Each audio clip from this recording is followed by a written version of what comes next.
pushed. No, get pushed.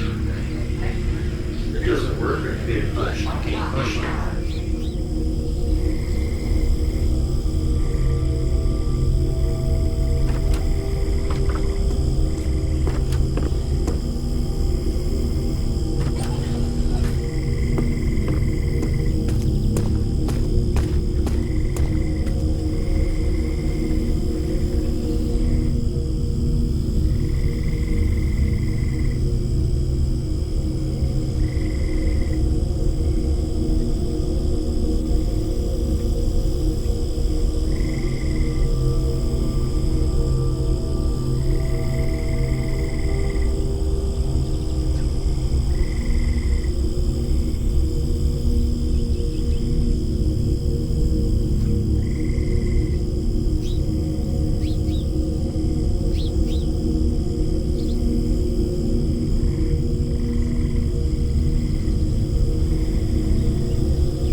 The Universal Father is the God of all creation, the first source and center of all things and beings. First think of God as a creator, then as a controller, and lastly as an infinite upholder.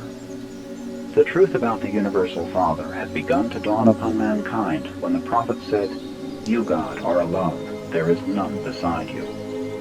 You have created the heaven and the heaven of heavens with all their hosts. You preserve and control them.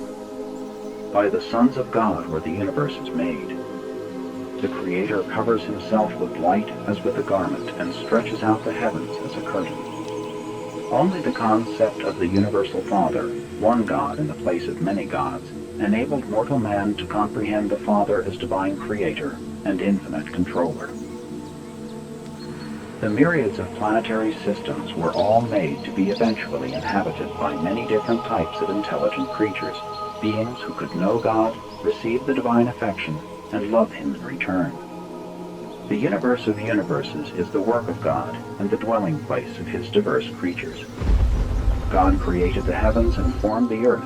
He established the universe and created this world not in vain. He formed it to be inhabited. The enlightened worlds all recognize and worship the Universal Father, the eternal maker and infinite upholder of all creation. The will creatures of universe upon universe have embarked upon the long paradise journey, the fascinating struggle of the eternal adventure of attaining God the Father. The transcendent goal of the children of time is to find the eternal God, to comprehend the divine nature, to recognize the Universal Father. God-knowing creatures have only one supreme ambition, just one consuming desire, and that is to become as they are in their spheres, like him as he is in his paradise perfection of personality and in his universal sphere of righteous supremacy. From the Universal Father who inhabits eternity there has gone forth the supreme mandate, "Be you perfect, even as I am perfect." In love and mercy the messengers of paradise have carried this divine exhortation down through the ages and out through the universes, even to such lowly animal-origin creatures as the human races of Urantia. This magnificent and universal injunction to strive for the attainment of perfection of divinity is the first duty and should be the highest ambition of all the struggling creature creation of the God of perfection. This possibility of the attainment of divine perfection is the final and certain destiny of all man's eternal spiritual progress. Urantia mortals can hardly hope to be perfect in the infinite sense, but it is entirely possible for human beings, starting out as they do on this planet, to attain the supernal and divine goal which the infinite God has set for mortal man. And when they do achieve this destiny, they will, in all that pertains to self-realization and mind attainment, be just as replete in their sphere of divine perfection as God himself is in his sphere of infinity and eternity. Such perfection may not be universal in the material sense, unlimited in intellectual grasp, or final in spiritual experience, but it is final and complete in all finite aspects of divinity of will, perfection of personality motivation, and God consciousness. This is the true meaning of that divine command, "Be you perfect, even as I am perfect," which ever urges mortal man onward and beckons him inward in that long and fascinating struggle for the attainment of higher and higher levels of spiritual values and true universe meanings. This sublime search for the God of universes is the supreme adventure of the inhabitants of all the worlds of time and space.